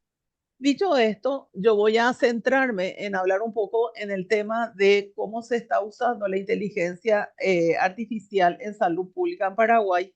Y para eso voy a referirme brevemente a lo que es el Sistema Nacional de Salud y la investigación. Y básicamente el Sistema Nacional de Salud, el ente rector es el Ministerio de Salud Pública y Bienestar Social, el Ministerio de Salud, ¿verdad? Y básicamente yo hurgando un poquitito, veo que más o menos a partir del año 99 empiezan ciertos escaseos con la inteligencia artificial 99. Y una de las primeras cosas que se empezó a utilizar es la telemedicina. De manera empírica, de manera piloto, fue en el año 2013 y como servicio permanente desde el 2014. Esto sale a través de una resolución ministerial, ¿verdad? Y se crea el Servicio Nacional de Telemedicina, que básicamente trabaja en la prevención, diagnóstico, tratamiento y rehabilitación de ciertas enfermedades. Entonces, datos del 2019-2023, ¿verdad? Hablan de que durante este periodo se realizaron 335.998 atenciones de telediagnóstico, el cual incluye servicios de teleelectrocardiogramas, teletomografías y teleelectroencefalogramas. Y en el año 2024 se implementó un servicio monitoreo telefónico de teledengue, donde básicamente en un mes se recibieron cerca de 24.000 llamadas. Este es uno de los componentes. El otro componente que se empezó a implementar hace como 5 años, si la memoria no me falla, ¿verdad? Es el tema de las historias clínicas electrónicas. En ese sentido, recién estamos implementando este sistema y básicamente este sistema se hizo con cooperación técnica del gobierno de Taiwán. Y lo otro es el tema de la utilización, obviamente, de aparatos ya con inteligencia artificial incorporados. Con respecto a la investigación, ¿verdad? Acá la investigación está regida o está liderada por el Consejo Nacional de Ciencia y Tecnología, ¿verdad? Y básicamente ellos están apoyando en dos áreas, lo que es investigación y lo que es el financiamiento de posgrado. Y ya como se comentó, básicamente doctorado, ¿verdad? Tanto en investigación como en financiamiento de posgrado son multidisciplinarios, ¿verdad? Yo creo que hoy día todos estos equipos de investigación que incorporan inteligencia artificial trabajan con personal de salud, pero con ingenieros en informática, estadísticos, matemáticos. Y acá yo les traje algunos de los temas que formaron parte de las investigaciones financiadas por CONACYT, ¿verdad? El tema de Machine Learning, ¿verdad? El tema de las predicciones, monitoreo de enfermedades, el tema de no solamente en salud, sino en otras áreas también, ¿verdad? También, bueno, y el tema, como les comentaba, toda la parte de posgrado. Voy a referirme brevemente a lo que yo veo como oportunidades en este tema, ¿verdad? Obviamente en los sistemas de salud y sobre todo para un país como Paraguay, ¿verdad? Con grandes desigualdades ya de partida y cuyas desigualdades se ahondan con la distribución heterogénea de la población. Obviamente, el tema de la telemedicina y el uso de la inteligencia artificial constituye una gran oportunidad para reducir estas inequidades, lo cual brinda a los pacientes mayor oportunidad de acceso, de tratamiento y de diagnóstico precoz de ciertas enfermedades.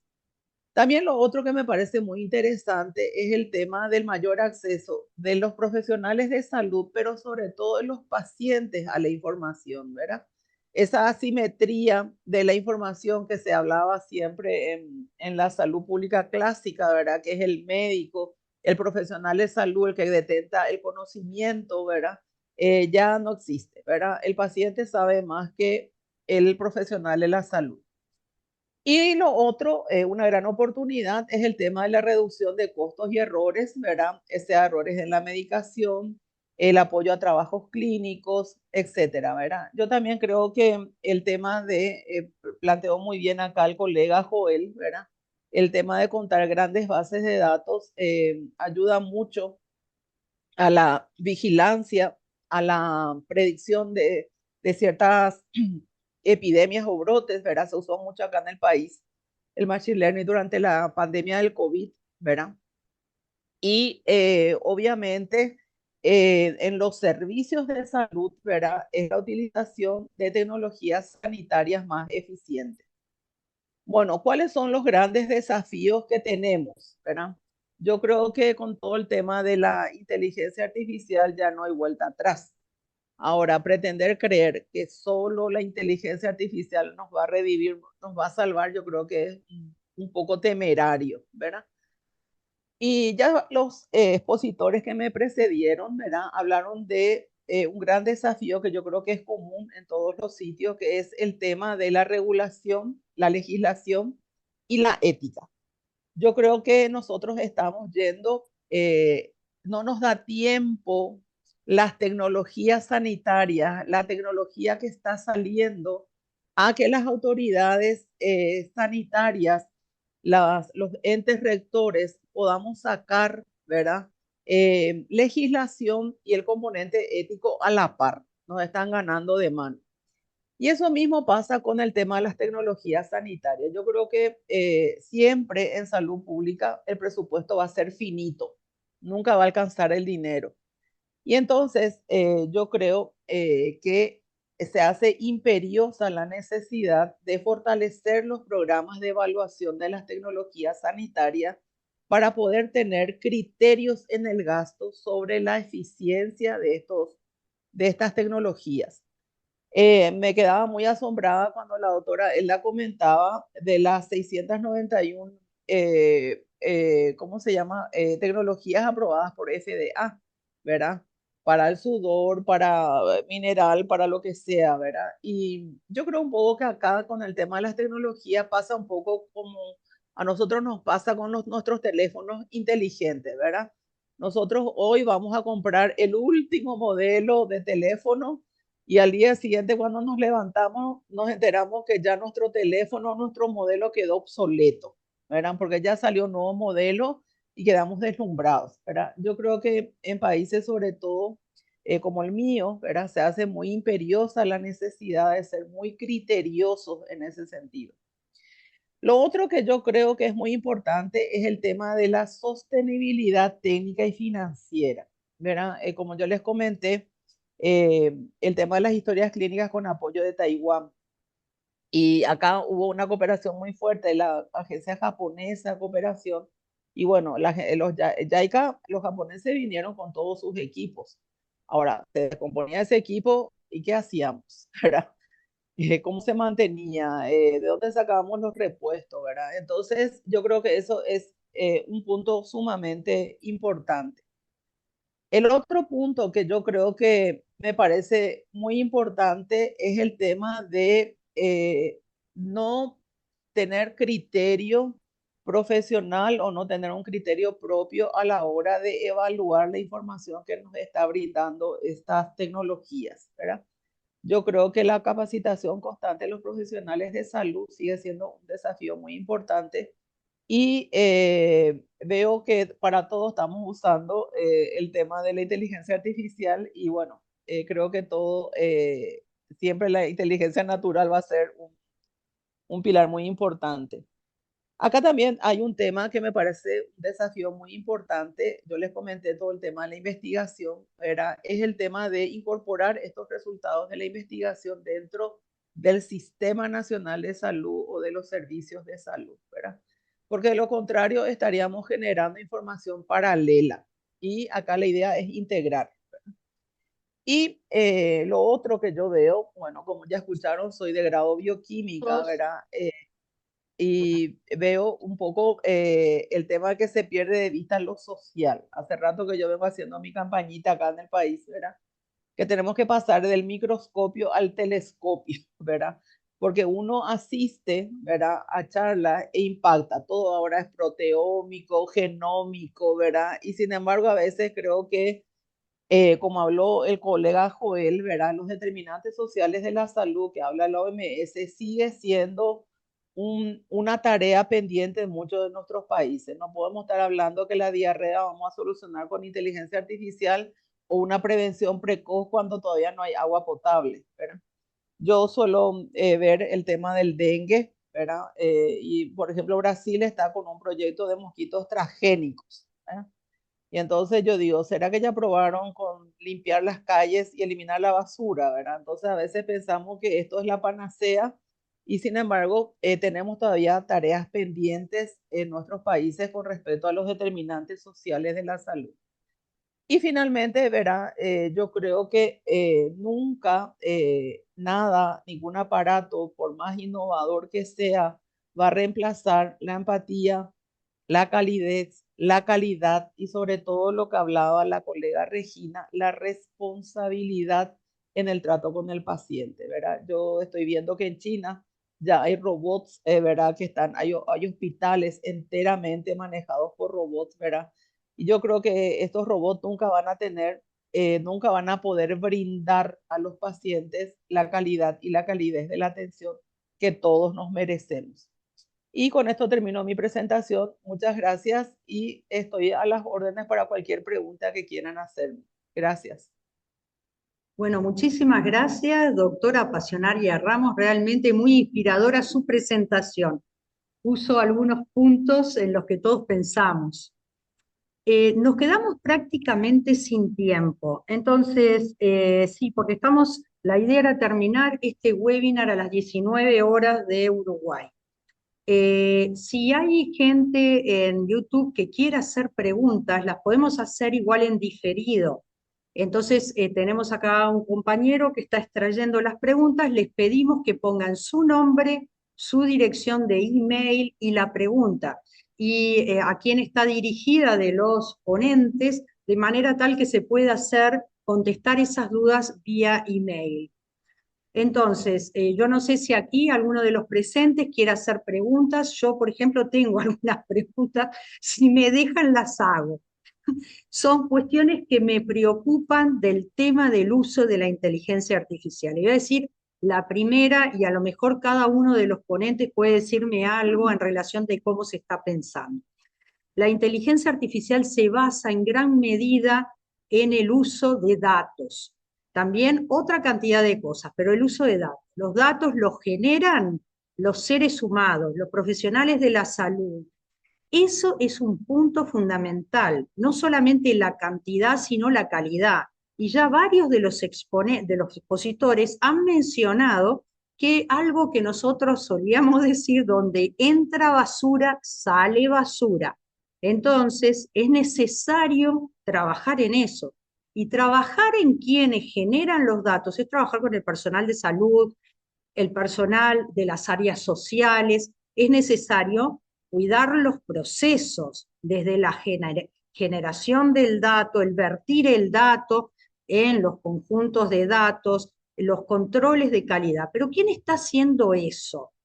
Entonces, a lo mejor esa es mi pregunta para todos los que han expuesto. ¿Quién están haciendo eso? Y por otra parte, la otra cosa que también se mencionó, pero ¿cómo se está cuidando la ética en esto? La ética, la equidad. Ya muchos de ustedes lo mencionaron.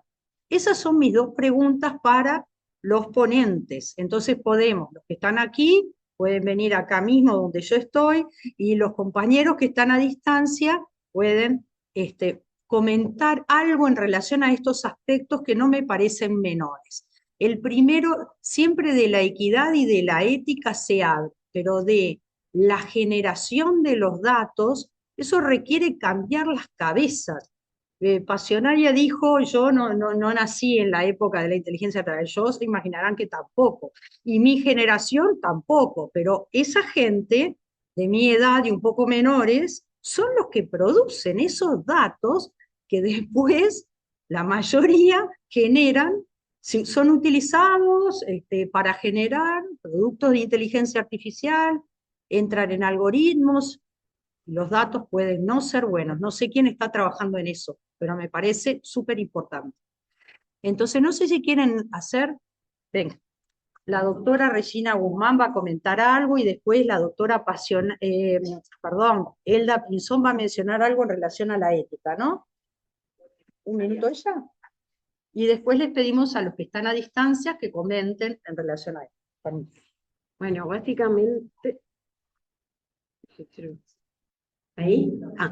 No, bueno, básicamente en Uruguay en lo que estamos trabajando es primero en estructurar datos Tal vez a algunos les suene lo que son los CDA o utilizar lenguajes en Fire, que es como una nueva manera de ir intercambiando información con una tecnología nueva que estamos probando, lo que permite que los documentos estén estructurados. En algunos casos pueden llegar a ser CMDs, que son conjuntos mínimos de datos, que ya los estructuramos y los podemos extraer, y ahí analizamos, hacemos el primer análisis de calidad, y después con eso se pueden construir los CDA o eventualmente generar los mensajes a través de Fire para que los datos lleguen estructurados. Lo que estamos haciendo es jerarquizar las patologías más importantes en clave de incidencia y prevalencia para que esos sean los datos que privilegiamos primero. Dígase, salud mental, cáncer, cardiovasculares, infancia, embarazo. Entonces, todas esas cosas que son de prioridad a nivel nacional, las tratamos de tener estructuradas por este tema. Y por otro lado, la otra forma que estamos viendo es que seguramente para fin de este año lo que vamos a hacer es un curso para completitud de historia clínica electrónica, entonces poder atacar por un lado con la arquitectura de los datos y por otro lado en que la formación del recurso humano en comprender la responsabilidad que tiene cuando está llenando una historia clínica al ser digital, porque vamos a obtener otro tipo de información. Muchas gracias. Muchas gracias, doctora Regina.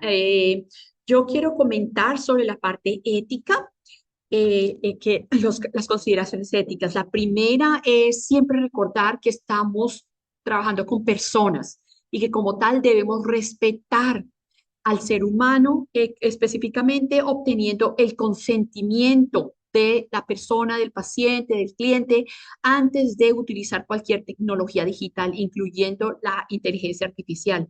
Reconocer que los sesgos pueden aparecer y ser vigilantes de esos sesgos. Muchas veces cuando uno hace algo repetidamente, no se da cuenta de sus propios sesgos, entonces tener mecanismos para identificar esos sesgos. También reconocer el cansancio digital en la salud mental, el efecto que el cansancio digital tiene en la salud mental. Por ejemplo, vemos la utilización de la inteligencia artificial como en consultas psiquiátricas, psicológicas, que son peligrosas en muchas instancias, en otras pueden ser utilizados como complemento, pero recordar que la inteligencia y la empatía, como lo mencionaba la doctora Pasionaria y todos los otros ponentes, no va a ser nunca reemplazado, esa calidez humana nunca se va a poder reemplazar. También el entrenamiento de los profesionales de la salud, los promotores de salud y también el paciente mismo en cuanto a los riesgos y los beneficios del uso de la inteligencia artificial para que puedan hacer decisiones informadas. Una cosa que nos preocupa es la rapidez en el avance de la inteligencia artificial, que no tiene la misma rapidez en la generación de políticas de salud, políticas de control, políticas de manejo como la Organización Mundial de la Salud nos estimulaba a hacer. No, las políticas siempre llevan un proceso muy largo y todo este avance en la inteligencia artificial realmente es muy rápido, no hay una equivalencia en los dos. Recordar la empatía, la calidez, la responsabilidad, como todos los ponentes lo hicieron.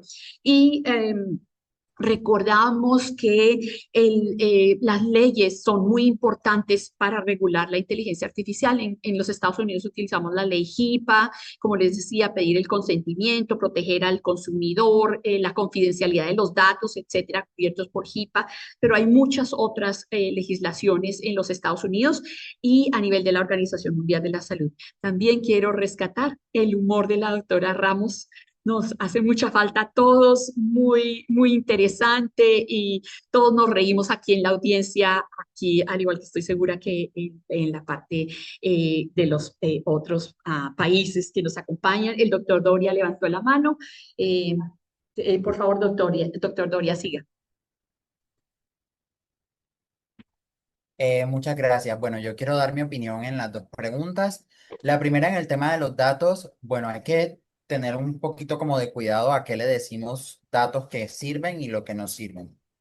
Realmente mi información académica, yo no la hice de ciencia de datos con compañeros del sector salud, mis compañeros todos eran ingenieros. Y realmente algo que puedo sacar de mi formación es que una base de datos perfecta es muy difícil que se consiga. Siempre nosotros vamos a tener que usar estrategias de limpieza de datos, estrategias de transformación, pero estas estrategias vamos a tener que utilizarlas en mayor o menor manera dependiendo cómo eduquemos a la persona que recolecta los datos. ¿Cuál diría yo que es el problema en el sector salud? Que en nuestros pregrados a nosotros no se nos enseña nada sobre tecnología e ingeniería de datos. Construir una base de datos es un trabajo y es un trabajo serio. Nosotros tenemos que enseñarles a las personas y enseñar en nuestros programas académicos gestión de datos, usar otros mecanismos de bases de datos que no son solamente Excel. O sea, cuando nosotros estamos hablando de Big Data y de inteligencia artificial, Excel se nos queda corto. Tenemos que hablar de bases de datos relacionales, de bases de datos no relacionales. Esas son cosas que no se enseñan en las universidades porque pues entiendo que no es el objetivo de nuestros programas. Pero sí es importante que cuando, como estamos atravesando una cuarta revolución industrial, también se incluyan en los pensum de nuestras carreras de la salud también el uso de estas nuevas tecnologías. Ahora, en la parte ética, yo personalmente pienso de que uno nunca debe confiar en un modelo en el cual no sabe cuáles son los pesos de las variables y cuáles son las variables que están entrando en el modelo. ¿Por qué? Porque yo, ¿cómo voy a saber que un modelo está o sea, haciendo una predicción adecuada si no sé con qué variables está tratando? Y esto es importante porque también recalco mucho, me parece que este libro que hizo la doctora Cathy O'Neill es magnífico para ejemplificar este problema. Y es que la inteligencia artificial no se está usando en todos los contextos y en todos los niveles sociales. Económicamente es más factible utilizar que una máquina me evalúe a un grupo social menos favorecido económicamente, mientras que se prefiere actualmente usar el humano para el grupo más socioeconómicamente estable. Entonces, el problema que plantea el uso de la inteligencia artificial es que para grupos, que es la mayor parte de la población, para las personas de menos recursos, sí se van a reemplazar los humanos por máquinas y el problema es que estos modelos, como tienden a simplificar cosas y como además al simplificar variables, dejan muchas cosas por fuera, se mantienen ocultos y no sabemos qué es lo que está entrando en el modelo para tomar esta decisión con esta población. Entonces, yo personalmente y me gustaría que se recalcara y que la audiencia tuviera presente, siempre cuestiónense ante un modelo. Si alguien les va a vender un modelo, si alguien les va a recomendar un algoritmo, cuestionenle a esta persona, ¿qué es lo que está entrando? ¿Cuál es el algoritmo que está detrás? Porque es que no es solamente, ay, sí, metes la información y te da esta predicción. ¿Cómo lo hacen? ¿Cuáles son las métricas de evaluación de ese modelo? ¿Cuál es la sensibilidad? ¿Cuál es la especificidad? Son cosas matemáticas que también tenemos que ser muy rigurosos. Si lo hacemos en epidemiología clínica, si cada modelo estadístico tenemos que evaluar supuestos, evaluar que el intervalo de confianza sea estadísticamente significativo, con la inteligencia artificial también tenemos que ser igualmente rigurosos, porque es que se está aplicando y se está utilizando para, o sea, no es algo que se vaya a hacer a futuro, es algo que se está usando ya y que lastimosamente puede estar generando un problema a largo plazo que no estamos viendo, porque realmente... se persigue es un objetivo económico. Bien. Muchas gracias. Muchas gracias, doctor Doria. Bueno, nos queda por último Pasionaria Ramos. ¿Cuáles los comentarios que usted hace en relación a los dos aspectos mencionados? Bueno, con respecto al tema de la equidad, ¿verdad? Yo creo que hay que evaluar, ¿verdad? Si realmente está disminuyendo las inequidades o está aumentando, ¿verdad? Y yo creo que una falencia muy grande en todas nuestras intervenciones en salud es que siempre los proyectos empezamos con mucho ímpetu, línea de base, diagnóstico de la situación inicial, pero siempre nos olvidamos de evaluar el impacto o de qué nos sirvió, ¿verdad?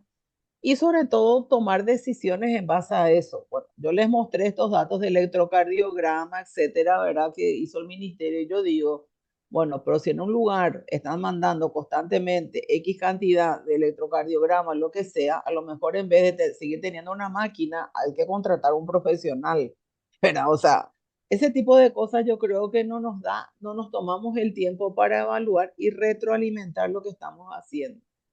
Y lo otro también con respecto al tema de los datos, me pareció muy interesante. Metemos más basura y sacamos basura. Bueno, yo enseño metodología de la investigación en medicina, tercer año, y bueno, en el primer semestre hacen el protocolo, en el segundo tienen que sacar el trabajo, de preferencia un artículo. Y bueno, para ayudar a los alumnos solicité la base de un hospital X, ¿verdad? Le pagué $100 a una estadística y cuando veo la base de datos casi me muero. O sea, neumonía en 4 años, 70 neumonías y 2 casos de COVID. O sea, yo decía, ¿cómo puede ser, ¿verdad? Un hospital público. O sea, yo presento esos datos, se me van a reír en la cara, ¿verdad?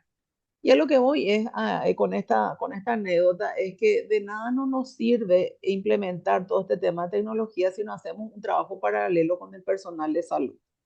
Y ahí yo creo que para todo el personal de salud hace falta un poco de sensibilización para que entendamos todos la importancia que tiene ese dato que estamos cargando en la historia clínica o de manera digital o en la historia electrónica, ¿verdad? Yo creo que hace falta todavía. Y también le entiendo al personal de salud, ¿verdad? Porque los hospitales están colapsados, no hay insumo, entonces se hace un poco cuesta arriba para ellos otra vez tener que afrontar ese nuevo compromiso. Bueno, básicamente eso. Gracias.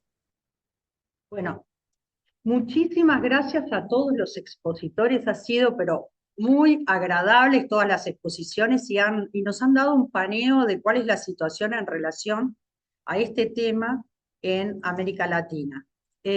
Nos han dejado muchas reflexiones, hay que pensar bastante en esto, hay que seguir pensando, todo lo que dijeron es súper importante. Hay algo que no mencioné, pero tiene que ver con lo acaba de decir la doctora Pasionaria, tiene que ver con la medida del impacto. Es uno de mis núcleos delirantes. Uno hace cosas y piensa que porque las hace, todo el mundo las hace, son buenas. Y no sabemos si mejoran la salud de la gente.